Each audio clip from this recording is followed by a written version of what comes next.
चंदा है तू मेरा। আস্তে কথা বলো, তোমরা ঘুমাচ্ছে ও। मेरा सूरज है तू। বাবু তাড়াতাড়ি উঠে পড়, স্কুল যেতে হবে, 7টা বেজে গেছে। আমি লাঞ্চ তৈরি করছি, তাড়াতাড়ি উঠে পড়। লাঞ্চটা শেষ করবে কিন্তু। কি হয়েছে বাবু, এক্সামের টেনশন? জাস্ট 10 আর 12টা ভালো করে পড়াশোনা করে নাও, তারপরে দেখবে মজাই মজা। মন দিয়ে পড়ো, আমি তোমার জন্য টিফিন নিয়ে আসছি, ঠিক আছে? মন দিয়ে পড়ো। বাবু তুমি আবার খেতে খেতে টিভি দেখছো? না একদম না, আগে খেয়ে নাও তারপরে দেখবে।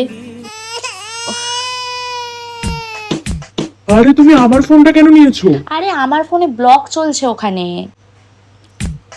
মাম্মি স্কুলে যাওয়ার টাইম হয়ে কি গেছে। হয়েছে বেটা? মাম্মি 7টা বেজে গেছে।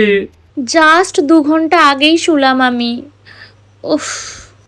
সো হ্যালো গাইস, এখন বাজে সকাল 7টা আর আমি আমার বেটাকে খাইয়ে দিয়ে স্কুলে পাঠাচ্ছি। বেটু হাই বলে দাও। তো লাইক কমেন্ট এন্ড শেয়ার। এক্সামের জন্য টেনশন করছো? সরি বেটা, তবে তোমাকে আমি একটা কথা বলি। সবাই বলে না 10 আর 12 পরে মজাই মজা, এটা একদমই ভুল কথা। আমার হালাত তো দেখতেই পাচ্ছ। তো এটাই বয়স, এই বয়সে এনজয় করে নাও, ওকে? ভাই কি অ্যাকশন ভাই, উফ।